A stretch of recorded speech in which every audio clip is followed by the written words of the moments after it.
Bien, bonjour à tous. Je suis vraiment heureuse d'accueillir aujourd'hui Philippe Hunnemann. Philippe est directeur de recherche au CNRS, rattaché à l'Institut d'histoire et de philosophie des sciences et des techniques de l'Université Paris 1 Panthéon-Sorbonne, dont j'ai eu moi-même jadis l'honneur d'être membre en des temps anciens. Philippe, qui a une triple formation en mathématiques, en histoire des sciences et en philosophie, et qui fut un élève du très regretté Jean Gaillon, travaille depuis longtemps sur la philosophie de la biologie. Ses premiers travaux portaient dans une perspective plutôt phénoménologique sur le concept kantien d'organisme et sur les rapports entre métaphysique et biologie dans le kantisme, tel qu'il s'est développé dans le contexte scientifique de la seconde moitié du XVIIIe siècle, sujet sur lequel on lui doit 2 livres importants, et un volume édité en anglais et un nombre considérable d'articles dans des revues internationales. Bon, cela l'a conduit assez naturellement, je crois, vers des sujets qu'on pourra dire collatéraux, mais bon, pas si sûr que ça, tels que l'émergence de l'histoire naturelle de l'homme et de l'aliénisme à cette époque. Il travaille aussi, depuis un certain temps déjà, donc, vous vous en doutez, sur les problèmes philosophiques de la théorie de l'évolution, essentiellement concernant les concepts de fonction et d'adaptation, ainsi que sur la nature causale de l'explication par la sélection naturelle. Il a aussi publié sur le concept d'émergence en défendant une version computationnelle liée à l'épistémologie de la simulation. Il est de plus en plus concerné par les problèmes philosophiques posés par l'écologie et engagé dans des projets de recherche internationaux parmi les plus exigeants. Ses intérêts donc récents portent sur l'évolution des niveaux d'individualité et la sélection multiniveau, la stabilité des écosystèmes, les rapports écologie-évolution, la possibilité d'une nouvelle synthèse évolutive et les rapports développement, hérédité, évolution, de même que toutes les études évolutionnistes tout à fait importantes et intéressantes aujourd'hui sur la coopération et les rapports économie, biologie évolutive. Je ne sais pas si tu as d'ailleurs des relations avec Michael Kozik. Oui, je crois, vous avez fait un volume. On a écrit un livre à 6, dont Mika et moi, voilà, sur économie et évolution. Exactement, ouais. C'est bien ce qui me semblait. Alors, donc la production scientifique de Philippe est absolument impressionnante. Je ne vais pas donc citer les articles qu'il a publiés dans les meilleures revues, mais simplement plusieurs livres, que pour ma part je trouve tout à fait passionnants. Et pas seulement dans le domaine réservé des philosophes de la biologie. Un récent qui m'a vraiment beaucoup intéressé, Les sociétés du profilage. Un autre livre au titre auquel je vous laisse trouver la réponse, Pourquoi ? Une question pour découvrir le monde, aux éditions Autrement 2020. Bon, également la codirection d'un ouvrage de référence, parmi d'autres, mais préfacé par Jean Gaillon, Les mondes darwiniens, qui est une sorte de bible pour tous ceux qui veulent être introduits aux questions les plus récentes. Ouvrage qui a été d'ailleurs traduit en anglais, si je ne m'abuse. Ouais. Voilà, ce qui est tellement rare pour les livres écrits initialement en français. Donc, ce qui en dit long sur la qualité des travaux des auteurs réunis dans ce volume. Un autre aussi avec Christophe Bouton, Temps de la nature, nature du temps. Donc, vous imaginez à quel point je suis, comme vous, impatiente à présent d'écouter Philippe nous instruire sur si important sujet dont j'ai seulement donné quelques lignes jusqu'à présent dans le cours. Évolution et nature humaine, état des lieux et évaluation critique. Cher Philippe, c'est à toi. Ouais. Claudine, merci beaucoup pour l'invitation. Merci pour cette présentation qui m'honore, évidemment. Je vais essayer, ça va être difficile, mais d'être à la hauteur de ce que tu dis et des attentes que tu viens d'exprimer. Je ferai mon possible. Je vais donc... Alors, j'ai volontairement essayé de... Ça commence mal, hein, d'être bref. Donc, mais je vais pas occuper les 2 heures. Et si jamais il y a des choses qui sont vraiment pas claires pour certaines personnes, vous pouvez tout à fait poser des questions. A priori, j'essaye de ne pas rentrer dans des choses trop techniques. Et puis, de toute façon, je ne suis pas biologiste, je suis philosophe. Mais bon, mais je sais aussi que Claudine vous a bien préparé avec l'essentiel des concepts dont je vais traiter, ainsi qu'avec la littérature dont je vais parler aussi. Donc voilà, a priori, il ne devrait pas y avoir de problème. Une petite note personnelle, si je me permets. En fait, il se trouve que la question de la nature humaine, j'en ai pas traité, mais dans les 2 aspects de ma production philosophique, pour ainsi dire, on y touche un petit peu, non pas moi, mais la littérature que j'ai lue. Alors donc, comme Claudine l'a gentiment rappelé, j'ai passé un certain temps à travailler sur les relations entre Kant et le concept d'organisme et les biologistes à l'époque.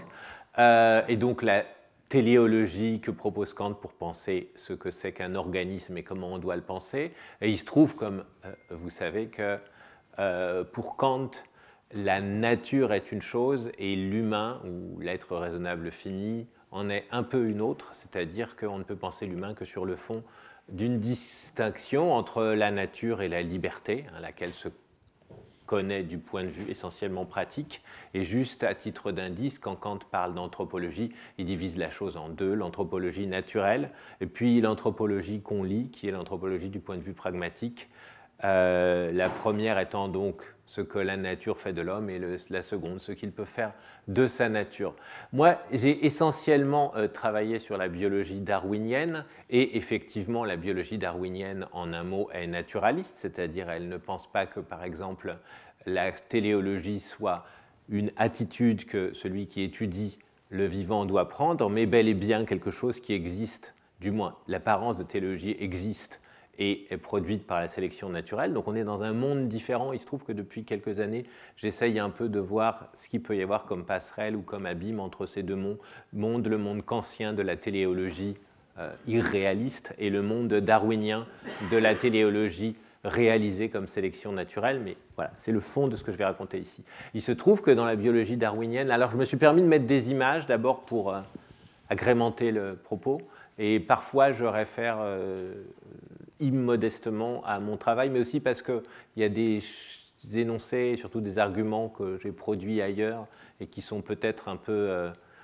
lapidaires ici, mais parfois ils sont substantiés dans des textes. Je ne vous propose pas d'aller les lire, mais je le dis. Donc la biologie darwinienne est sans doute l'un des principaux vecteurs de la tentative de naturaliser l'humain et ses propriétés que beaucoup de philosophes estimaient non naturelles, en particulier les propriétés normatives de la vie de l'humain.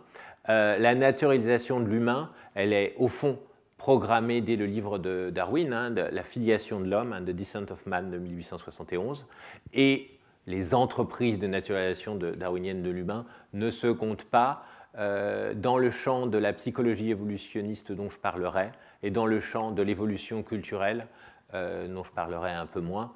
On trouve un certain nombre d'entreprises de naturalisation. Je parlerai un petit peu de la naturalisation des normes telles que plusieurs philosophes à la suite de Millikan, Dretske ou Dennett ont tenté d'élaborer sur un fond darwinien.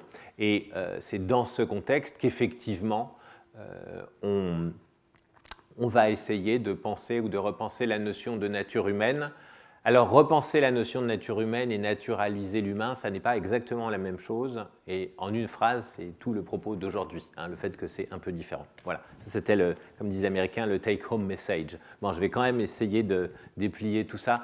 Je vais faire un peu de va-et-vient entre de la philosophie très, certains penseront trop classique, et puis ce dont je viens de parler, à savoir la question de la naturalisation darwinienne, articulée à la question d'une reprise darwinienne de la notion de nature humaine. Je vais commencer par faire quelques distinctions, et puis je vais esquisser le programme général darwinien de naturalisation, et puis je parlerai de ce qui est le cœur du propos, hein, de pourquoi on a des raisons qui sont à la fois philosophiques, très traditionnelles, et biologiques, très darwiniennes, de résister à la notion de nature humaine.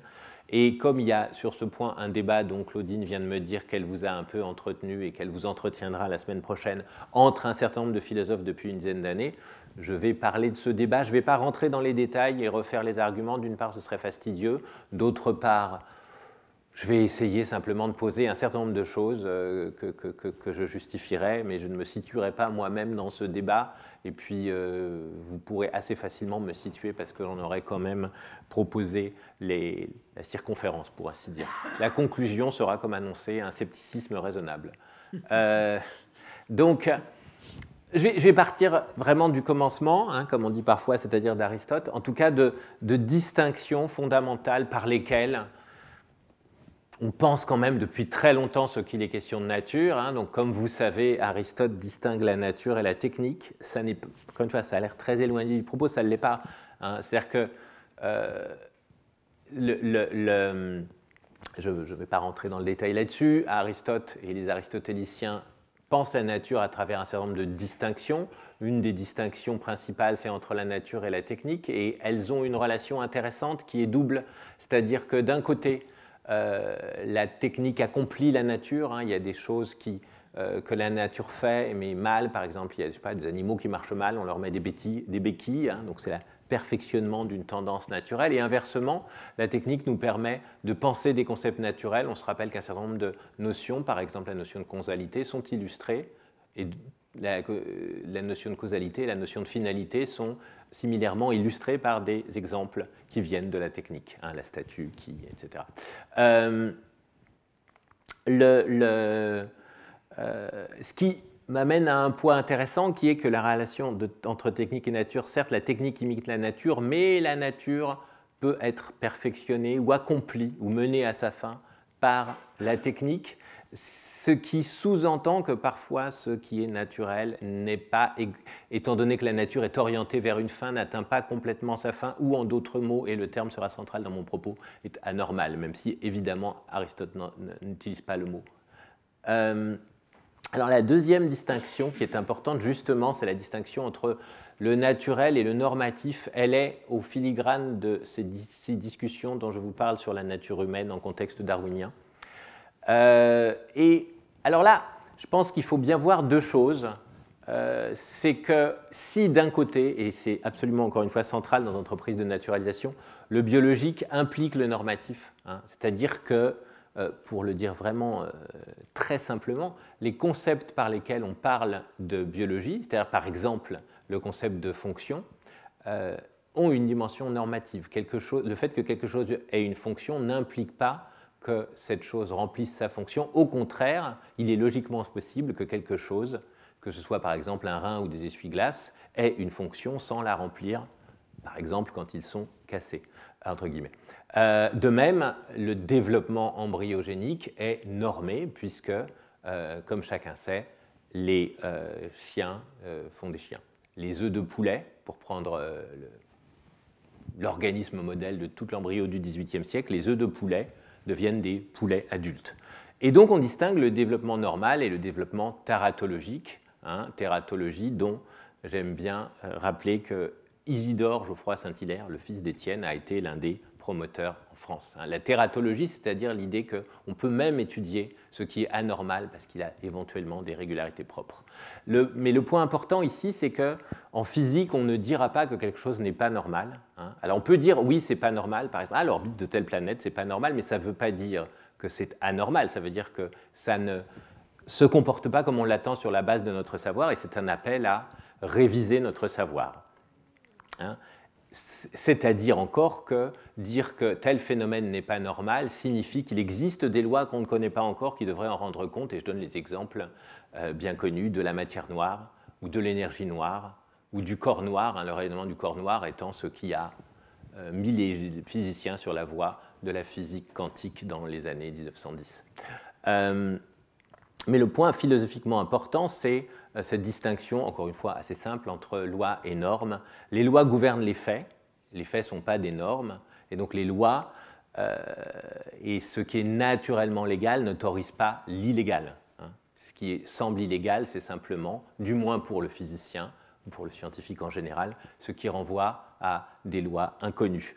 Le normal, au contraire, appelle l'anormal. S'il y a du normal, il peut y avoir de l'anormal. Alors, le rapport entre naturel et normatif, évidemment, ce serait l'objet de N conférences et volumes. Le petit point que je veux juste rappeler, c'est celui-ci, c'est que si on est minimalement aristotélicien, on souscrit à cette idée que... encore une fois, ce n'est pas juste une fantaisie d'histoire de la philosophie, cette affaire de minimalement aristotélicien, c'est l'un des enjeux de redéfinir la nature humaine pour des philosophes darwiniens, comme je le dirai à la fin. Donc si on est minimalement aristotélicien, la réponse à qu'est-ce que X, hein, c'est la nature de X.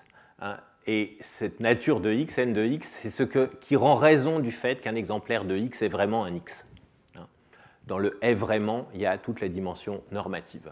Alors évidemment, nature de X, pour Aristote lui-même, c'était le principe de mouvement, hein, ce qui rend raison du fait que la graine de baobab devient un baobab, plus pour nous, mais la logique du concept reste la même. Et ça pose directement la question de qu'est-ce que c'est qu'un X, une graine de baobab, qui ne satisfait pas n de X, ce qui ne donne pas un baobab. Bon. Autrement dit, la question de ce qui ne semble pas se comporter selon sa nature et qui pourtant semble acclassé parmi les items de cette nature. Et alors évidemment, pour Aristote, cette complication de rapport entre nature, technique, etc., il y avait des raisons de penser comment ça marchait. Pour nous, c'est plus complexe. Alors, une manière d'articuler nature et anomalie, c'est, je le dis à titre de curiosité historique, mais enfin, vous verrez, enfin, si vous tenez jusqu'au bout de l'exposé, ce n'est pas seulement une curiosité historique. C'est des auteurs qui ont pensé qu'il pourrait y avoir des natures individuelles et que donc ce qui semble anormal est contre nature, mais propre à une nature individuelle. Et ici, vous avez toute une tradition dans laquelle en fait s'inscrit l'un des principaux auteurs de cet exposé, qui est David Hull, qui est une tradition concernant en fait le droit de l'homosexualité. Hein, et on doit à Karl Ulrich, juriste allemand, l'une des premières réfutations de l'idée que l'homosexualité serait quelque chose d'anormal, basée sur l'invocation de l'idée que, au fond, l'homosexuel est conforme à sa nature individuelle. Hein. Et donc l'opposition entre nature et nature individuelle, elle est importante pour comprendre la grammaire du mot nature, et je cite en passant des recherches dans les années 80-90 sur le gène, entre guillemets, puisque ça ne marche pas, de l'homosexualité, des recherches qui ont souvent été menées par des homosexuels eux-mêmes selon exactement la logique argumentative d'Ulrich. Si c'est mes gènes, si c'est ma nature, alors ne m'embêtez pas. Cette question de l'inclusivité de manière générale, elle est difficile à écarter dès qu'on parle de nature humaine, hein, puisque, comme le reconnaît par exemple Hull dans On Human Nature, dont je parlerai et dont je crois Claudine a parlé, qu'est-ce que fait, si la nature humaine c'est être rationnel, que faire des fous, si la nature humaine c'est d'avoir le langage, que faire des muets, si la nature humaine c'est etc., etc., hein, que faire des enfants, infants qui ne parlent pas. Alors, un point assez intéressant, c'est que l'inclusivité s'inscrit contre quelque chose qui renvoie à l'histoire d'une nation de nature, qui est une histoire de l'inclusion. Hein. c'est-à-dire qu'on a appelé religion naturelle la religion qui permettait d'inclure les croyants de différentes religions, droit naturel, le droit qui embrassait des droits positifs de différentes positivités, lumière naturelle, hein, ce qui est commun à tous les humains et qui n'est même ceux qui n'ont rien reçu de la révélation, etc. Il y a je ne peux que rappeler le travail, Claudine a gentiment rappelé mon intérêt pour l'aliénisme français, je ne peux que rappeler le travail extraordinaire de Gladys Swine sur l'aliénisme français, Pinel, la pratique de l'esprit humain, le fait que l'idée que l'inclusion des aliénés au XIXe faisait partie d'un grand projet d'inclusion, par exemple, des sourds-muets, l'abbé de l'épée, etc. Bon, donc c'était le contexte et le fait que la question du rapport entre naturel et normatif va m'animer et je passe donc à la question de la naturalisation en champ darwinien. 2 citations, la seconde archi connue, la première moins connue. La seconde donc, l'origine de l'homme est maintenant prouvée, la métaphysique doit s'épanouir, celui qui comprend le babouin aura fait plus pour la métaphysique que Locke, c'est dans les carnets. Ça a été cité 10 000 fois, ça pose les choses quant à l'ambition philosophique de Darwin. Et évidemment, homme-babouin, l'argument philosophique derrière, c'est la continuité, c'est l'uniformité de certaines propriétés des primates. Un naturaliste digne de foi qui observait un crabe de rivage en train de creuser son trou jeta quelques coquillages en direction de la cavité, l'un d'eux roula à l'intérieur, 3 autres tombèrent à quelques pouces de l'ouverture. 5 minutes plus tard, le crabe sortit le coquillage qui était tombé à l'intérieur, le transporta un pied plus loin. Il remarqua au passage les 3 autres coquillages et, estimant sans doute qu'ils étaient susceptibles de rouler aussi à l'intérieur, les transporta jusqu'à l'endroit où il avait déposé le premier. Il serait, je crois, difficile d'établir une distinction entre cet acte et un acte accompli par un homme doué de raison. Hein. C'est un extrait intéressant, d'abord parce que la remarque, le crabe, etc. Ensuite parce que pour les philosophes de la biologie, la question du rapport entre rationalité et sélection naturelle est aujourd'hui assez centrale.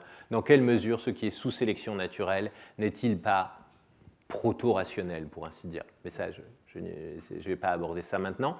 La naturalisation, donc, c'est au fond quelque chose dont on peut se revendiquer quand on a lu la filiation de l'homme. Descent, c'est filiation, hein, c'est l'ascendance. Enfin, c'est pas les descendants de l'homme, en fait, quand on traduit correctement Descent of Man. Donc là, je renvoie à un livre qui a été fait, édité par Michel Veuille, fait en l'honneur de Jean Gaillon, hein, que Claudine mentionnait, qui était une analyse philosophique d'un certain nombre de thèmes de Descent of Man, voilà, qui est sorti l'an dernier, avec des articles, entre autres, de Michel Veuille, Elliot Sauber, Agathe Ducrest, qui est doctorante chez nous, moi-même, etc. Alors, dans ce livre, Darwin, qui est très gros, Darwin tourne autour de quelques grandes idées. Hein. Premièrement, la sélection sexuelle, c'est-à-dire le choix des femelles et la compétition entre les mâles, explique un certain nombre de caractères sexuels secondaires, explique les différences raciales, explique un certain nombre de particularités éthiques, lesquelles particularités éthiques s'expliquent encore mieux par le ratio entre la compétition intergroupe et la compétition intragroupe. Hein. C'est-à-dire que Darwin dit, au fond, pourquoi y a-t-il des altruistes, qui est aussi une question centrale de la biologie évolutive depuis 50 ans maintenant, techniquement, mathématiquement, empiriquement aussi. Pourquoi y a-t-il des altruistes chez les humains? Au fond, pourquoi la morale est-elle altruiste, c'est-à-dire favorise-t-elle des comportements qui sont bons pour les autres et pas forcément bons pour nous, alors même que la sélection naturelle devrait favoriser les égoïstes?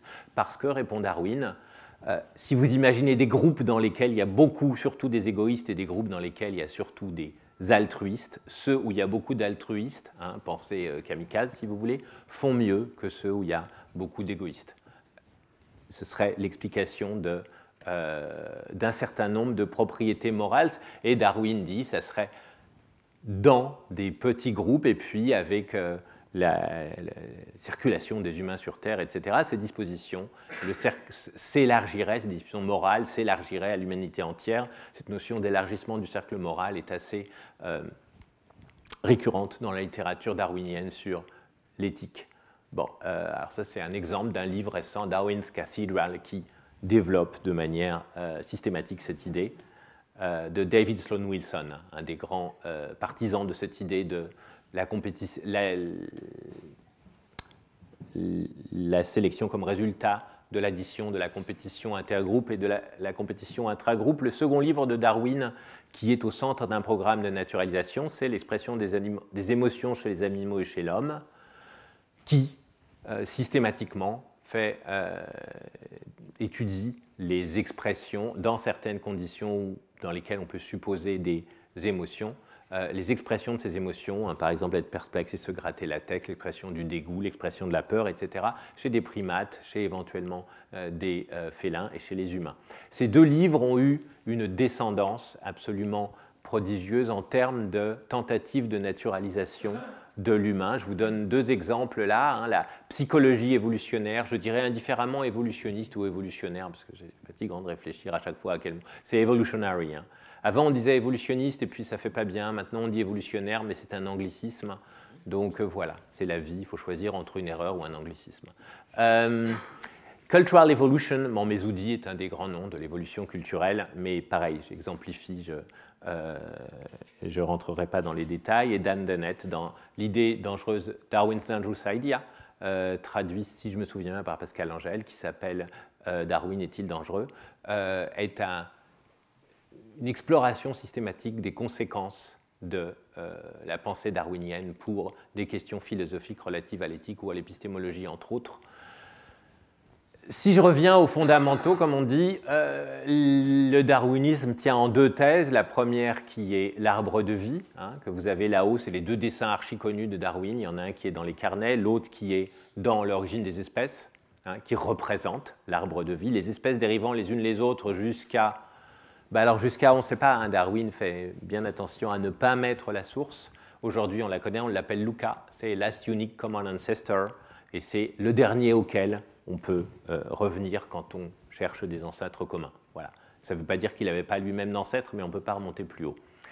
Et deuxième thèse absolument fondamentale, la sélection naturelle explique l'adaptation, l'unité et la diversité du vivant. La sélection naturelle, c'est, pour dire très vite, le fait que dans une population d'individus variables, ceux dont les variations héritables contribuent à leur survie et à la reproduction auront tendance à se perpétuer, à augmenter en fréquence dans les générations suivantes.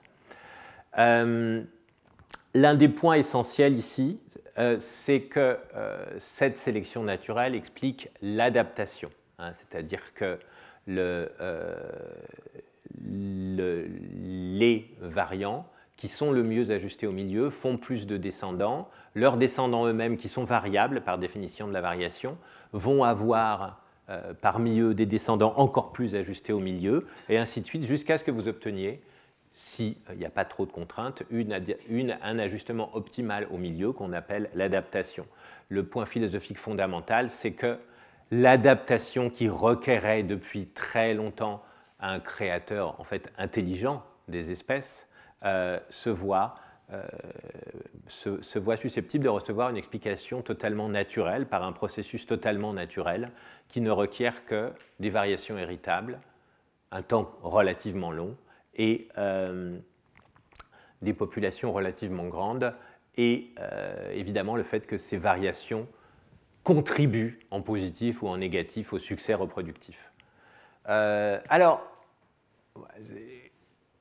pour détendre l'atmosphère, alors peut-être vous reconnaissez, en haut c'est les joueurs de pétanque, dont Marcel Pagnol disait que les feuilles des platanes sont grandes pour leur faire de l'ombre. Ça, c'est une explication téléologique illusoire.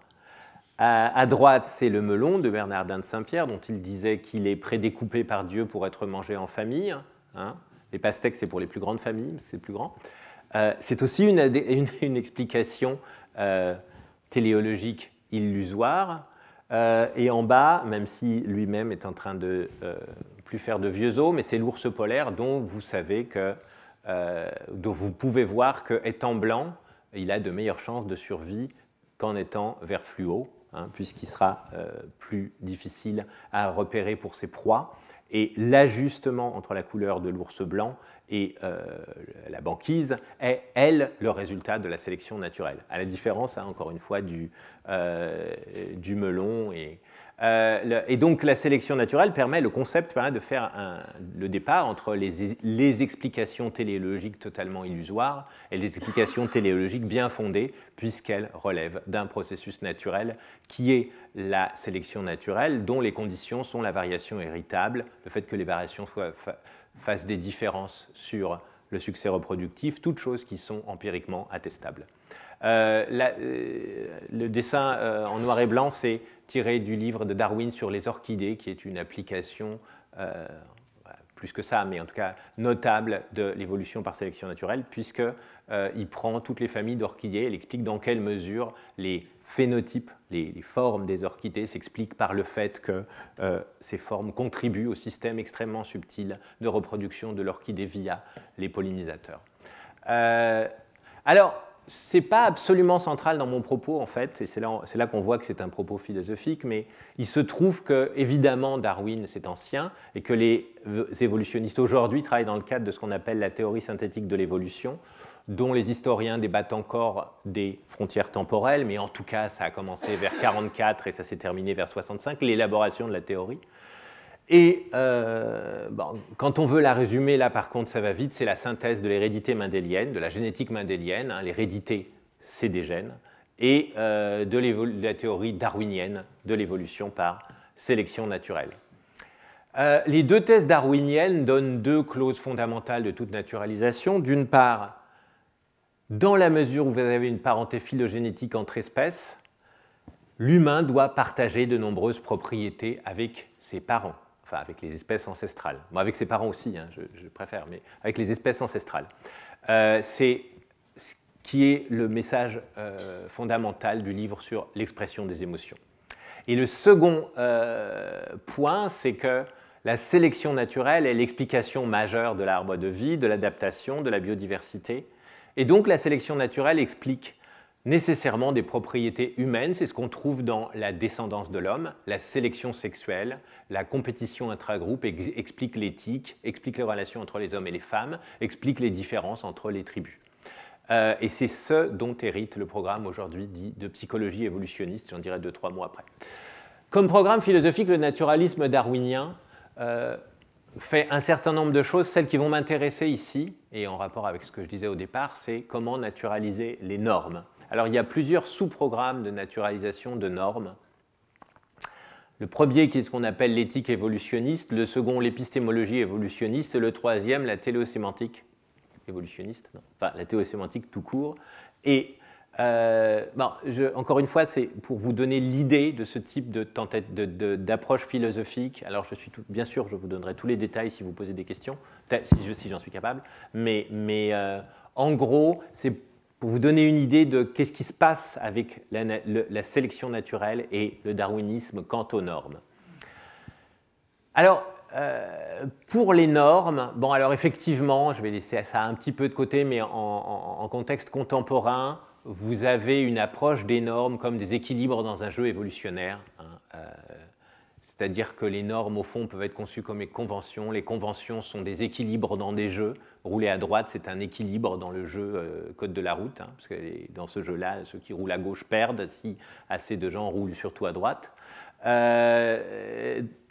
Ces travaux s'appuient sur les Conventions de David Lewis et déployés de manière évolutionnaire par Brian Skirms dans, par exemple, Signs ou dans The Social Contract ou dans un certain nombre de livres qui appliquent des modèles de théorie des jeux évolutionnaires, donc c'est vraiment de la technique de théorie de l'évolution, aux normes conçues comme des équilibres. Mais les deux choses qui m'intéressent ici, c'est plutôt l'explication, même s'il y a un overlap entre tout ça, l'explication des normes éthiques via l'altruisme est naturalisée et surtout l'explication des normes épistémiques via ce qui s'appelle la téléosémantique. Alors, sur la vérité, pourquoi sur la vérité comme norme, ou la vérité ou le savoir comme norme de la croyance, donc la vérité étant une norme épistémique, la vérité et la fausseté n'étant pas symétriques quant à la croyance et normant la croyance, comme les épistémologues le disent. la question se pose de savoir comment, au fond, la vérité comme norme pourrait émerger de l'évolution. Alors, Dennett en parle beaucoup. Je vais en parler dans 2 minutes avec la téléosémantique. Je rappelle le livre de Dan Sperber et Hugo Mercier qui s'appelle L'énigme de la raison, là, depuis 2020, qui est une grande généalogie darwinienne de la raison, donc, voilà, conçue en termes de résultat d'un processus sélectif pour l'avantage dans les discussions, dans des situations de compétition entre individus qui échangent des informations, pour dire très vite. Les normes éthiques, alors je donne la dernière référence en date, c'est un handbook, un Cambridge Handbook, édité par Michael Ruse et Bob Richards. Et Michael Ruse et Bob Richards sont 2 très grands connaisseurs de... alors Michael Ruse est mort très récemment, mais c'est 2 très grands connaisseurs de Darwin, historiens et philosophes tous les 2. C'est aussi les 2 auteurs des principaux textes d'éthique évolutionniste dans les années 80. Alors, pardon, l'éthique évolutionniste se base sur l'idée que à partir du moment où l'altruisme, c'est-à-dire faire des choses bonnes pour les autres et pas forcément bonnes pour soi, à partir du moment où l'altruiste évolue dans des populations sous des conditions assez peu drastiques en fait. Vous avez dans beaucoup par exemple, de mammifères qui vivent en groupe des guetteurs. Vous avez des comportements de guet, c'est-à-dire des individus qui donnent l'alerte devant le prédateur au lieu de fuir, ce qui est typiquement altruiste. Donc il y a toute une littérature d'explication de ces comportements.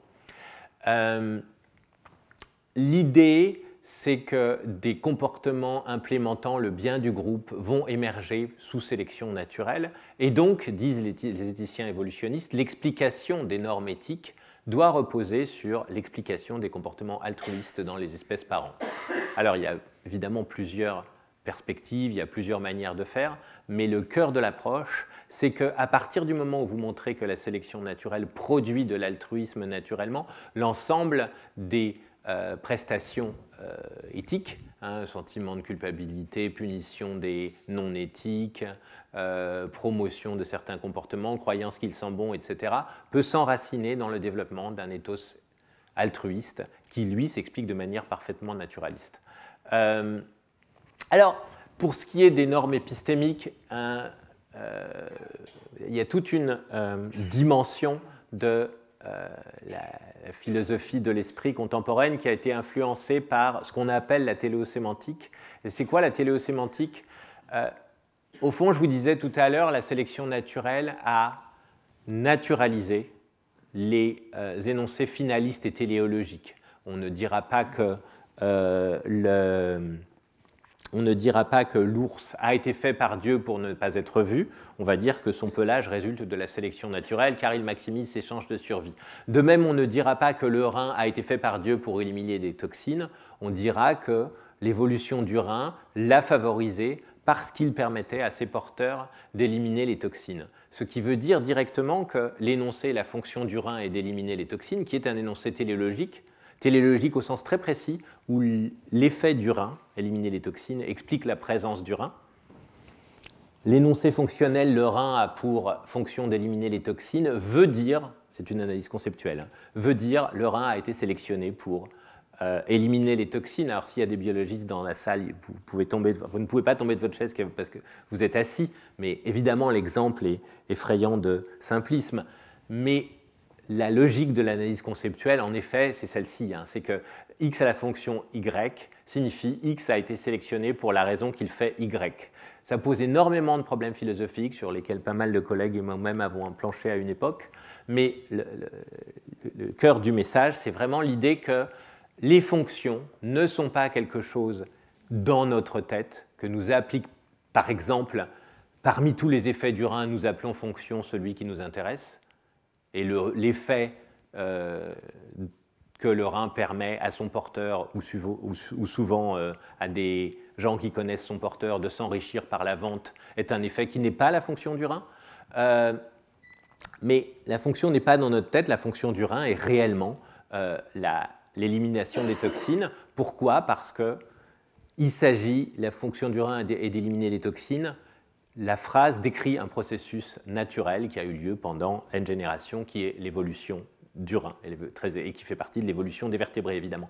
Et donc, dans ces conditions, puisque les fonctions sont des concepts normatifs, avoir une fonction logiquement suppose qu'on peut dysfonctionner, et qu'on a naturalisé le concept de fonction, on a naturalisé une première norme, la norme fonctionnelle. Donc c'est effectivement la portée de cette théorie des énoncés fonctionnels et des concepts de fonction est quand même philosophiquement forte, puisque ça ouvre la porte vers la naturalisation des normes. Par exemple, ça ouvre la porte vers la naturalisation de la représentation ou de l'intentionnalité. L'intentionnalité, c'est un état, ou la représentation pour dire vite, c'est un état mental qui représente le monde. Et donc, par définition, la représentation a une charge normative, c'est-à-dire que si X représente le monde, par exemple X est une image du monde, X peut être une fausse image du monde, peut être une vraie image, une fausse image. Donc il y a quelque chose de normatif là-dedans. Si je dis X a pour fonction de covarier avec les états Y du monde, c'est-à-dire, par exemple, état sombre, couleur sombre dans la tête, état clair, couleur claire dans la tête pour simplifier beaucoup. On peut évidemment imaginer des cas où la fonction n'est pas remplie, de même que parfois la fonction du rein, le rein n'élimine pas les toxines. Donc on a rendu compte, dans les grandes lignes, de la normativité de la représentation. On voit ici que les philosophes contemporains ont pu s'appuyer sur le darwinisme et donc l'analyse conceptuelle du concept de fonction pour produire une naturalisation des normes épistémiques. Alors, sur les normes éthiques, je vais aller un peu plus vite parce que je vous en ai parlé. Ce que je vous ai raconté sur le ratio de la compétition intergroupe versus compétition intragroupe qui permet de sélectionner les plus altruistes dans chaque groupe, c'est une très bonne théorie, qui était d'ailleurs celle de Darwin, mais qui a été mathématisée de manière quand même assez systématique, qui permet effectivement d'expliquer l'altruisme chez les animaux. À partir de là, on peut en effet penser que, comme Darwin le pensait, l'éthique peut être une propriété naturelle. Alors, l'approche naturaliste de l'humain, elle a été systématisée dans deux traditions, ou une tradition qui en a donné une autre, la sociobiologie, qui est très exactement la science des comportements sociaux des animaux, donc en particulier des comportements altruistes. Et dans la sociobiologie, on s'est beaucoup centré sur les comportements, alors soit les comportements reproductifs, soit les comportements par définition sociaux, c'est-à-dire de coopération ou de manipulation, et soit les comportements intrafamiliaux.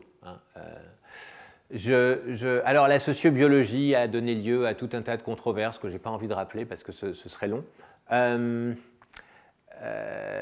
est, comme sans doute vous savez, elle sort du livre de Wilson, Social Biology, qui est un livre de biologie évolutive des comportements sociaux des animaux, en grande partie des insectes. Il y a 60 pages sur l'humain, dû très probablement au fait que quand vous êtes un grand biologiste comme Wilson, à l'apogée de votre carrière, si vous écrivez un livre de biologie de 600 pages, c'est bien de rajouter un chapitre sur l'humain, ça fait sérieux. Manque de chance pour lui, ce chapitre a déclenché les passions puisqu'il s'est fait attaquer, traiter de raciste, de sexiste, de tout ce que vous voulez, parce qu'il donnait l'impression, ce qui est un peu critiquable, de traiter les êtres humains comme les fourmis, ne pas faire chez vous. Donc, la psychologie évolutionniste, c'est à partir des années 80 cette discipline qui prend le relais de la sociobiologie et qui va, comme le disent ses fondateurs, s'intéresser non pas au comportement humain, mais à la cognition humaine. Et la thèse est extrêmement simple. La cognition humaine est une somme d'adaptations à l'environnement de l'hominisation. Alors, il y a énormément de travaux, beaucoup sont sur les comportements reproducteurs, mate choice, etc.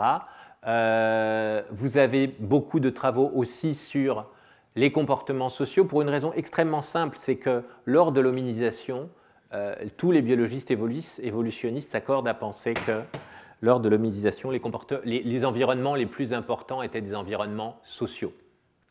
Et donc, par exemple, dans la psychologie évolutionniste, vous trouverez la thèse du commérage. L'origine du langage, c'est le commérage. En effet, si vous avez des informations sur la vie sexuelle des grands de ce monde, enfin des grands de la tribu, c'est très important, ça vous évite par exemple de draguer la femme du chef et de se faire décapiter. Et donc le langage était un bon moyen de faire circuler ces informations. C'est la thèse du Gossip as Origin of Language défendue par Robin Dunbar, et c'est pris très au sérieux. Voilà, donc ça fait partie de la psychologie évolutionniste. Bon, je ne veux pas en parler trop longtemps parce que j'ai d'autres choses à dire, et que, voilà. Mais la psychologie évolutionniste est adaptationniste, c'est-à-dire qu'elle part de l'idée qu'on doit expliquer l'ensemble des traits humains par ce pourquoi ils ont été sélectionnés, et elle est modulariste, c'est-à-dire qu'elle pense que, à la différence de beaucoup de cognitivistes comme Jerry Fodor par exemple, elle pense que les dispositions cognitives humaines ont été sélectionnées pour faire une chose, et pas des choses en général. Donc typiquement, si vous, je ne vais pas vous faire l'expérience, mais vous regardez par exemple 10 photos, ensuite mettez les photos à l'envers. Si vous mettez les photos la tête en bas, en effet, vous aurez du mal à reconnaître les gens, sauf si c'est vos enfants. Et pourquoi, disent les psychologues évolutionnistes? Parce que nous avons un appareil à reconnaissance de visage, pas à reconnaissance de forme. Si c'était juste à reconnaissance de forme, on reconnaîtrait on reconnaît une poire la tête en bas, donc on reconnaîtrait les visages des gens la tête en bas. Donc on n'a pas, les cognitivistes disent, on a un module général de reconnaissance de forme. Les évolutionnistes disent on a un module de reconnaissance des visages humains. C'est pour ça, par exemple, qu'on est très mauvais pour reconnaître les vaches. Des fois, vous prenez une vache pour une autre, c'est banal. Vous prenez rarement votre fils pour votre épicier, c'est moins banal, parce que vous avez ce module. Donc, modulariste, adaptationniste, c'est la psychologie évolutionniste. Doit-on, peut-on, à partir de là, penser une nature humaine? Alors, je vais un peu... je parle beaucoup, mon Dieu. Je vais un peu ramasser mon propos. Il y a un certain nombre d'arguments contre l'idée de la nature humaine. Il y en a qui sont très classiques. Rousseau, Kant, Hegel, Marx. Donc, je les passe. Il y a de fortes chances que vous les connaissiez mieux que moi. Qui disent qu'au fond, l'homme n'est comme Kant, l'homme n'est pas que nature. Et si on va jusqu'à Marx, on va dire la nature de l'homme, c'est d'affronter, de nier la nature. Ça s'appelle le travail ou justement la technique. La naturalisation humaine, et c'est ça mon point, darwinienne, n'implique pas le concept de nature humaine. Alors, je vais m'appuyer sur ce que Claudine racontait, j'imagine, aujourd'hui, et en tout cas la semaine dernière, c'est-à-dire sur la notion d'espèce. Ce qui me semble très intéressant, c'est que quand on vient, comme moi d'ailleurs, de la philosophie classique, on est très habitué à l'idée qu'il n'y a pas de nature humaine, c'est un mauvais concept. Kant, Hegel, Marx, jusqu'à Husserl et aux existentialistes, l'homme est ce qu'il se fait, pas ce qu'il est, il n'a pas d'essence, et ainsi de suite. L'ensemble des critiques d'une notion de nature humaine qu'on va voir à l'instant viennent non pas de la philosophie, non pas des sciences humaines, mais de la biologie. Alors, elles viennent en particulier de la notion d'espèce et effectivement de la récusation de la typologie ou de l'essentialisme qui est ce que Ernst Mayr, grand architecte de la théorie synthétique de l'évolution, attribue comme propriété épistémique essentielle au darwinisme. Ça veut dire quoi? Alors, Ernst Mayr est biologiste, c'est un immense biologiste, les contributions sont majeures, etc. Il n'est pas philosophe, ça veut dire que la différence entre essentialisme et typologie n'est pas extrêmement claire quand vous lisez Ernst Mayr. C'est une différence philosophique. En tout cas, quand on est darwinien, dans une espèce, la variation vient d'abord. Donc là, une espèce, c'est un ensemble de variants et non pas des copies plus ou moins variables d'un type. La variation est première, épistémiquement première et historiquement ou ontologiquement première. Si vous prenez mes girafes, là, puisque tout cours de biologie qui se respecte parle de Lamarck, girafe et Darwin, mes girafes, ce n'est pas des copies du type de la girafe, c'est simplement des individus variants. Alors quand vous les agrégez statistiquement, en effet, la taille moyenne va dépasser la taille du chimpanzé, mais il n'y a pas de type girafe. De cela, Ernst Mayr sort le concept biologique d'espèce, qui est d'ailleurs historiquement une reformulation du concept que proposait Buffon au XVIIIe siècle, quand on a commencé à se poser beaucoup de questions sur le rapport entre espèce, variété, genre. Buffon était naturaliste, ces questions l'intéressaient. Pour Buffon, une espèce, c'est un ensemble d'individus susceptibles de se reproduire. mais dont les descendants sont féconds, hein, sinon jurisprudence mulet, ça ne marche pas. Hein, mulet, âne, cheval, il n'est pas fécond. Bon, donc c'est deux espèces différentes. Mais pour Maire, ce point-là vient très directement de la distinction entre pensée populationnelle et pensée typologique. Si vous pensez en termes typologiques, une espèce, c'est des copies plus ou moins ratées du type. Donc tout le monde se ressemble. Si vous pensez en termes populationnels, la ressemblance n'est pas épistémiquement incluse dans le concept d'espèce. Qu'est-ce qui va faire qu'on peut reconnaître que des individus sont dans une espèce et se reproduisent entre eux? Donc, ça va? Il y a des gens pour qui ce n'est pas clair ou... Bon, ok. Donc la ressemblance ne suffit pas à définir l'espèce. Souvent, l'interreproduction va avec l'espèce. Souvent, pas du tout. Hein, c'est facile. Alors effectivement, on est tous biaisés parce qu'on est des humains et donc on pense en termes de kangourous, vaches, castors, etc. Si vous prenez beaucoup d'espèces d'insectes, la femelle fait 5 fois la taille du mâle. Donc pour la ressemblance, on repassera quand même. Mais c'est la même espèce, hein, évidemment, puisque par définition, ils peuvent se reproduire, mâle, femelle. Donc la ressemblance ne suffit pas à définir l'espèce, la réalisation de propriétés communes ne justifie pas l'appartenance à une même espèce, l'absence de propriétés communes ne récuse pas l'appartenance à une même espèce.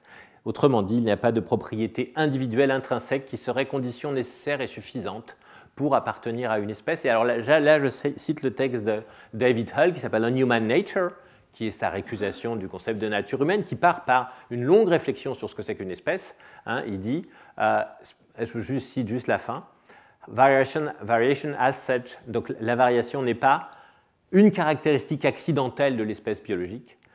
Sans la variation, l'évolution s'arrêterait directement. Quelle variation ont lieu caractérise une espèce quelle variation caractérise une espèce, c'est une question qui est accidentelle jusqu'à un certain point, ça dépend de l'histoire de cette espèce. Que la variation caractérise l'espèce, le concept d'espèce en tant que tel, n'est pas accidentel. Ça fait partie de la notion même d'espèce. Et alors, Hull va tirer toutes les conséquences de ça, et Hull pense dans un cadre qui n'est plus exactement le cadre de Ernst Mayr, qui est ce qui s'appelle la systématique phylogénétique ou le cladisme, qui est une révolution dans la manière de penser la classification. Hein. Alors ça sort du livre de Willy Hennig qui s'appelle Systématique phylogénétique en 1964. Alors Hennig appelle clade l'ensemble d'un taxon, une espèce, un genre, peu importe, et tous ses descendants. Bon, et ses descendants. Et le cladisme va proposer une thèse qui est quand même une thèse philosophique, une réponse à la question qu'on appelle parfois les natural kinds, les genres naturels, c'est-à-dire qu'est-ce qui est un bon groupe de choses. Hein. Vous êtes tout à fait conscient ici que, par exemple, Donald Trump, 5 kangourous et 2 baobabs, c'est une classe en termes logiques, hein. Il n'y a aucun souci, c'est très bien défini, ça n'est pas une espèce naturelle, ce n'est pas un groupe qui est ontologiquement fondé. En chimie, effectivement, des groupes ontologiquement fondés, c'est par exemple l'eau, hein, comme dit Kripke, H2O, tout ce qui est H2O, c'est de l'eau, ok. En biologie, c'est plus compliqué. La réponse de Hennig, ça va être qu'un groupe ontologiquement fondé, c'est un clade, alors ce qu'il appelle un clade monophylétique, c'est-à-dire un taxon, et une unité taxonomique et tous ses descendants. Par exemple, ici, en jaune, hein, vous avez un clade qui comprend, alors c'est intéressant, il n'est pas intuitif, le crocodile et l'aigle. Hein. Le crapaud, il n'est pas dans le même clade. Vous ne pouvez pas avoir le crapaud, le crocodile et l'aigle, il faudra rajouter la sardine dedans. Hein. Tous les descendants d'un même ancêtre. Et à la fin, vous avez un clade défini par la présence de placenta, qui est ce qu'on appelle effectivement les mammifères. Alors, je reviens dans 2 secondes sur... effectivement, un clade se repère par un caractère que tous les individus dans l'arbre ont. Et donc, effectivement, alors ça s'appelle des synapomorphies techniquement, mais peu importe. Donc là, la présence d'un amnios fait que, chez les femelles, fait que vous êtes un mammifère. Bon. Mais c'est du moins là où la branche des mammifères se détache du reste. La forme si je me souviens bien, la forme du diaphragme et le braquet dans le diaphragme fait les dinosaures. Donc quand vous allez du tyrannosaure au poulet, tout ça c'est des dinosaures, parce qu'effectivement c'est un clade qui est défini par une certaine configuration d'un os au-dessus du diaphragme. Point quand même assez important, les clades recouvrent uniquement partiellement les espèces et les familles vernaculaires. C'est-à-dire que alors, tous les biologistes s'amusent à dire que les poissons ne sont pas un clade, ne sont pas un clade monophylétique, ce n'est pas un bon groupe. De même, ici, les reptiles, ça ne marche pas, parce qu'il y a les aigles dedans, si vous voulez.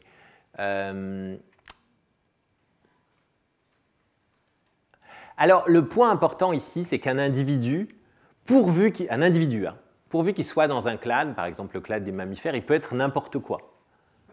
Même si je n'ai pas d'amnios, même si je n'ai pas de mandibule, même si je n'ai pas de fenêtre mandibulaire, je peux être un aigle ou un crocodile, à condition que je descende des autres crocodiles.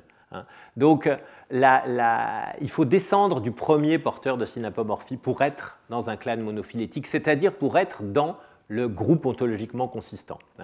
Et donc, être biologiquement identique génériquement, par exemple, être un mammifère comme les autres mammifères, c'est descendre du même ancêtre générique.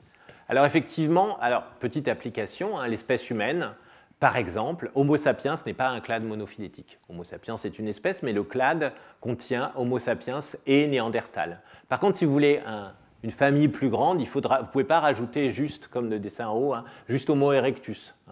Il faut, effectivement, il faut rajouter aussi, vous ne pouvez pas rajouter juste Homo habilis, il faut rajouter Homo erectus qui est dans le même clade. Il y a des grosses discussions sur savoir où est l'espèce humaine, mais il y a des contraintes sur cette discussion qui sont les clades. Alors effectivement, les clades sont emboîtés. Les hominines, c'est-à-dire les chimpanzés et les hominidés, sont un clade. Les hominoïdes, les hominides, les hominines, tout ça, c'est des clades emboîtés les uns dans les autres. Bon.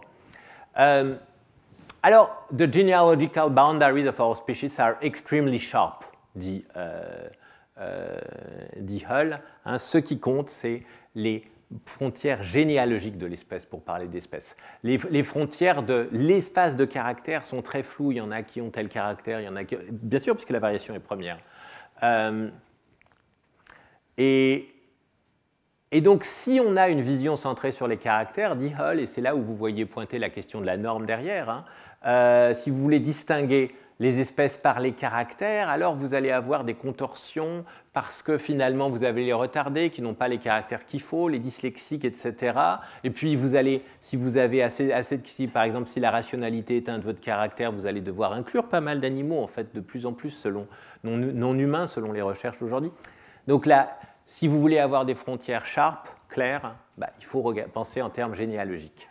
Alors, la conséquence de ça, c'est que, qu'en tire en tout cas Giseline et Hull, c'est une conséquence de plus, c'est que les espèces ne sont pas des classes. Les classes sont définies par des caractères qui permettent de dire si X est dans la classe ou n'est pas.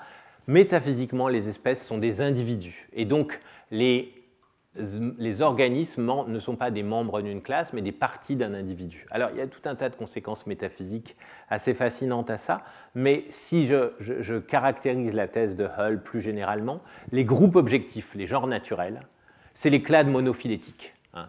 Une fois que vous avez classifié, vous prenez un taxon et tous, mais seulement tous ses descendants, et vous avez un clade. C'est les groupements biologiquement fondés.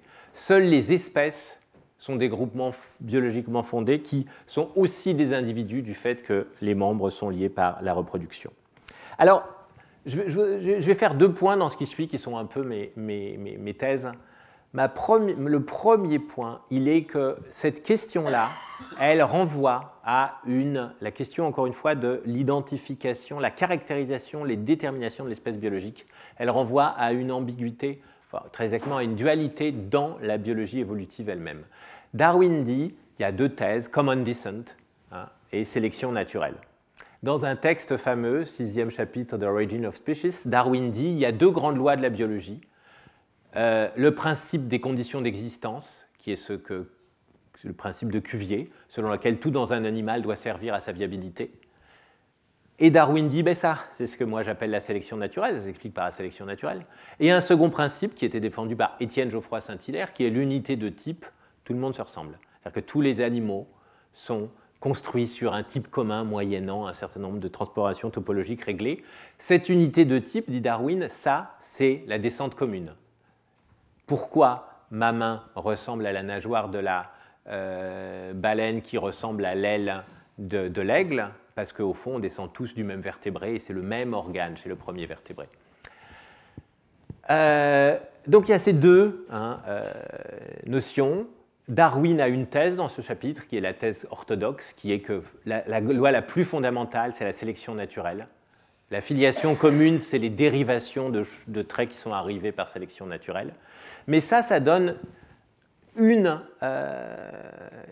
tension dans l'identification biologique. Ça veut dire quoi? Ça veut dire les chauves-souris ont des ailes, les mouches ont des ailes, mais elles ne sont pas du tout pareilles, et structurellement, elles ne sont pas du tout pareilles. Pourquoi? Alors pourquoi elles sont pareilles? Parce que c'est des adaptations au vol. Donc c'est des résultats de la sélection naturelle. Il n'y a pas 50 manières de fabriquer des ailes.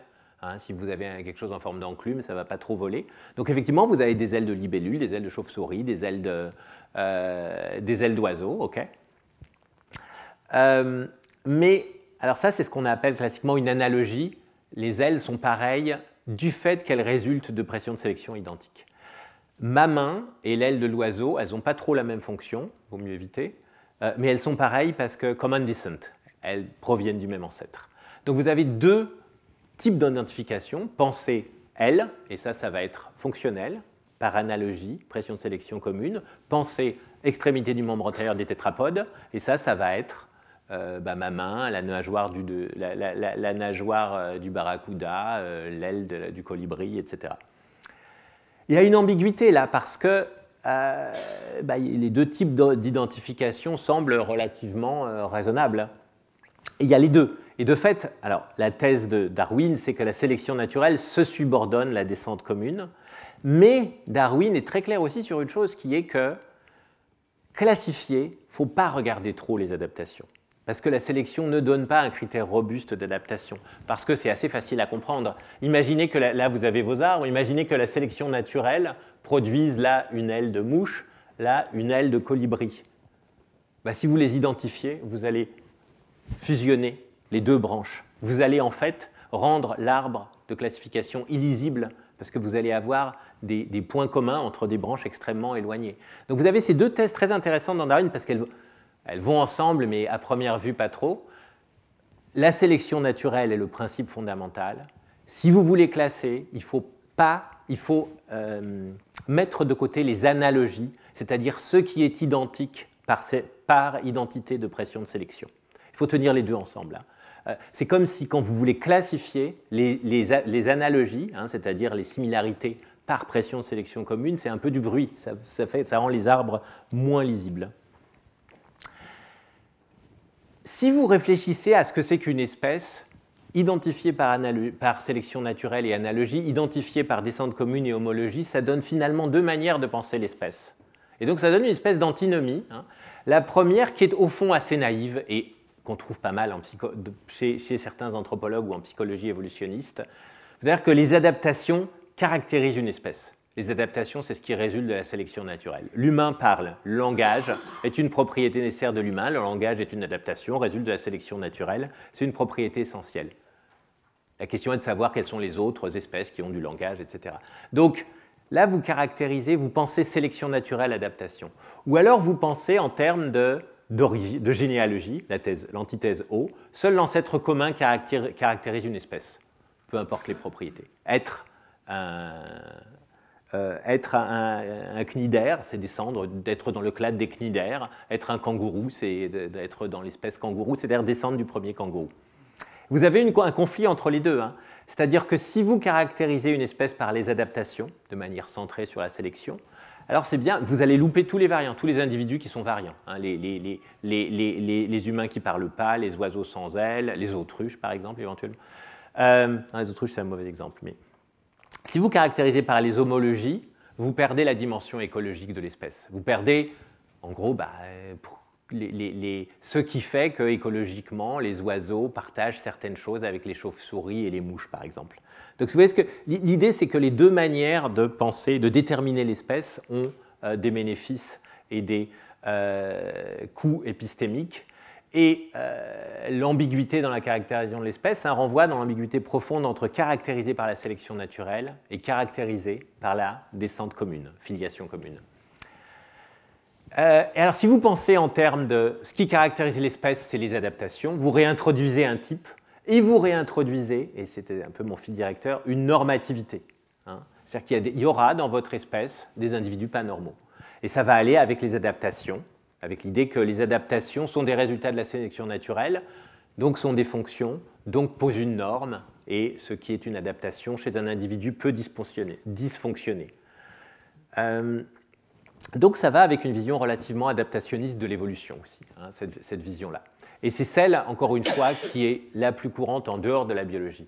Si vous pensez en termes de l'espèce déterminée par la généalogie, comme Hull, alors effectivement, vous en arrivez assez vite à penser que les espèces ne sont pas des classes, puisque ce n'est pas défini par des propriétés nécessaires et suffisantes pour appartenir à l'espèce. Du moins des propriétés intrinsèques nécessaires et suffisantes. Mais ça correspond tout à fait à l'idée fondamentale du darwinisme que rappelle Hull ici. Si la théorie évolutionnaire a quelque chose à nous dire, c'est que la variabilité est au noyau de notre être. Alors, au noyau de notre être fait le lien, bien évidemment, avec cette question très générale de l'espèce et la question de la nature humaine. Il n'y a pas de nature humaine parce que la variabilité est au cœur de notre être, et elle est au cœur de notre être, non pas parce qu'on a évolué, mais parce que c'est ça une espèce biologique. C'est comme ça que l'espèce biologique doit être pensée. Parce que nous sommes une espèce biologique, la variabilité est essentielle à l'espèce biologique. Les traits par lesquels nous nous caractérisons sont tels qu'ils peuvent varier, quelles que soient nos compulsions essentialistes. Donc si vous voulez, pour ramasser cette partie, puis après je dirai quelques mots sur la fin, mais pour ramasser cette partie, la nature humaine, ce serait la propriété. Ce qu'on entend par nature humaine, ce serait ce qui rend raison de l'appartenance à l'espèce comme classe. Si l'espèce est un individu, il n'y a pas de conditions nécessaires et suffisantes requises pour être dans l'espèce, hormis le fait d'avoir les bons ancêtres. Il n'y a pas de nature de l'espèce, donc il n'y a pas de normalité. En revanche, si vous pensez l'espèce comme un ensemble d'adaptations à partir de la sélection, là, vous avez de la normativité. Et donc, la conclusion de cette partie, si la détermination de l'espèce vient de la common descent, c'est ça qui caractérise une espèce, Hull a raison, alors que la normativité, vous avez la normativité, la naturalisation de la normativité, parce que vous pensez en termes de sélection, il n'y a pas de conflit entre la naturalisation des normes, qui renvoie à la sélection naturelle, et l'idée qu'il n'y a pas de nature humaine, qui, elle, renvoie à la logique du concept darwinien d'espèce. Donc ça répond à ma question qui était, peut-on penser la naturalisation darwinienne sans le concept de nature humaine? La réponse est oui, parce que la naturalisation renvoie à la sélection naturelle, et les concepts d'espèce, eux, se pensent à partir de la common descent, de la filiation commune. Il se trouve que cette question de la nature humaine a été énormément reprise depuis 15 ans, à partir en particulier d'un article d'Edouard Machery, philosophe à Pittsburgh. Et comme vous voyez, cet article a reçu pas mal de réponses, certaines de Tim Lewans, de Grant Ramsey, de Matteo Mameli. Alors ça donne deux edited volumes, celui édité par Machery et Downs, et celui plus récent édité par Tim Lewans et Beth Hannon. Et puis 3 livres, une monographie d'introduction par Grant Ramsey, et puis le livre de Matteo Mameli et le livre de Maria Kronfeldner, le livre de Kronfeldner faisant le lien avec des questions qui sont des questions, comme le livre de Mameli d'ailleurs, qui sont des questions politiques qui dérivent de ce que je viens de raconter sur la normativité. Pourquoi est-on revenu sur la thèse de Hull? Pour une raison très simple, la psychologie évolutionniste. Parce que la psychologie évolutionniste se donne comme une science de la nature humaine. Donc s'il n'y a pas de nature humaine, ça pose un problème pour la psychologie évolutionniste. Le projet de la psychologie évolutionniste est de s'inscrire contre ce que Tooby et Cosmides, dans leur article des années 80, appelaient, même si personne n'est au courant que ça existe, le modèle standard des sciences sociales, lequel favorise la différence entre les cultures, et au contraire d'expliquer, comme ils le disent dans ce papier plus récent, d'expliciter ce qui est universel, l'universalité de la nature humaine, et comment finalement la variation génétique chez les humains se fond sur une nature humaine universelle. Alors je souligne un point intéressant qui est que les évolutionnistes en général n'aiment justement pas cette histoire d'unité de la nature humaine. L'évolutionniste, l'une des choses qui le motive très souvent, c'est d'expliquer la diversité. Ça explique le fait que quand vous parlez à des vrais biologistes évolutionnistes, de la psychologie évolutionniste, ils ne comprennent pas trop ce que ça fait, en fait. Parce que, en fait, ils sont dans des mondes très différents. Mais ça, c'est juste un point rapide. Alors, je vais dire quelques mots sur la réponse d'Édouard, et puis voilà, j'en ai pas pour très longtemps, hein, je vous rassure. En fait, Édouard Machery fait une différence. Il dit « Hull a tout à fait raison. On ne peut pas être essentialiste en biologie darwinienne, on ne peut pas être essentialiste depuis Darwin. Il n'y a pas de conditions nécessaires et suffisantes qui seraient des propriétés intrinsèques requises pour appartenir à l'espèce humaine, donc il n'y a pas d'essence humaine. Mais, dit-il, il y a quand même dans le darwinisme un espace pour penser une espèce de nature selon ce qu'il appelle une façon nomologique. La nature humaine est l'ensemble des propriétés que les humains tendent à avoir étant donné l'évolution de leurs espèces. Alors c'est intéressant parce que le tendent à avoir, ça fait vraiment penser à Aristote. C'est quoi la nature de la pierre? C'est de tendre à tomber. Et au fond, philosophiquement, on pourrait caractériser ce type de projet comme essayer d'avoir l'aristotélisme sans le coup. L'aristotélisme qui consiste à penser des natures sans le coup, qui consiste à, au fond, dès qu'on a une nature, on se retrouve à exclure ceux qui ne remplissent pas la nature en question. Alors, le projet, plus précisément, repose sur l'idée que les lois propres à telle espèce, basées sur l'évolution de telle espèce, par exemple, les lois qui régissent la recherche de partenaires chez le gorille, les lois, alors on peut discuter longuement sur le terme de loi, mais il le prend en termes assez lâches, les lois qui, par exemple, font que la fourmi va passer tel pourcentage de son temps à chercher des ressources et tel autre pourcentage de son temps à, entre guillemets, défendre la fourmilière. Ces lois rendent possible des propriétés qui sont des propriétés métaphysiquement dispositionnelles. C'est le point très important. C'est-à-dire que dans tel compte, typiquement, une abeille, si vous la nourrissez de telle manière, ça va être une reine. Si vous mettez plus de gelée, ça va être une ouvrière. Si vous mettez beaucoup plus de gelée royale, ça va être une reine. Même génotype. Alors ça s'appelle plasticité, disent les biologistes. C'est une propriété dispositionnelle. L'abeille elle-même ne change pas catégoriquement. Alors pourquoi je dis ça? Parce que pour la nature humaine, le gros argument des anti-psychologies évolutionnistes, c'est Marcel Mauss. Regarde, les Chinois mangent avec des baguettes, nous mangeons avec des fourchettes, les Éthiopiens mangent avec les mains, la variation est partout. Et le recours à la propriété dispositionnelle ici est fondamental parce que ça permet de dire oui, mais on a tous les mêmes adaptations, sauf que dans tel contexte, ça va donner telle forme par exemple, telle forme de système de parenté, dans tel autre contexte, tel autre système de parenté. Par exemple, quand life is short, brutish and harsh, les gens, l'état hobbesien de base, les gens ne vont pas être en termes de relations d'amitié et de partenaires sexuels, pas les mêmes qu'en 2025 en France. Mais ils expriment de manière différente un même setup adaptatif. Alors, l'autre point important, c'est qu'on parle de loi et pas de normes. C'est-à-dire que, OK, il ne va pas y avoir d'anormalité fondamentalement, en tout cas dans le projet, on va penser la nature humaine à partir de l'ensemble des lois qui dérivent de la biologie évolutive et en particulier de l'évolution par sélection naturelle, qui est le cœur explicatif de la biologie évolutive et plus précisément de ce qui s'appelle l'écologie comportementale, mais donc, qui concerne les comportements et les traits des organismes et pas les gènes. Alors, néanmoins, en effet, les lois comportent une référence nécessaire à la sélection naturelle puisque, encore une fois, on parle en termes d'écologie comportementale, et l'écologie comportementale, c'est la science des traits des animaux comme des adaptations. Alors, je passe le dernier point, mais... Donc, si on pense comme ça, on a deux présuppositions. Le dispositionnalisme, on va penser qu'on ne cherche pas des propriétés catégoriques, on cherche des propriétés dispositionnelles. Ça permet de réconcilier l'universalité de la nature humaine avec le fait que toutes les cultures sont très différentes. Et on est adaptationniste parce que, au fondement de la psychologie évolutionniste, l'esprit est une somme d'adaptations, généralement pour les psychologues évolutionnistes, advenues au Pléistocène.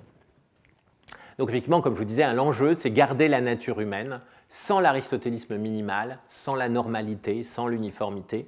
Et ça va être mon dernier point, alors un tout petit peu plus technique, c'est, au fond, la grosse question philosophique, c'est quoi? C'est comment on pense des régularités qui peuvent donner des normes ou qui peuvent donner des natures dans des contextes populationnels.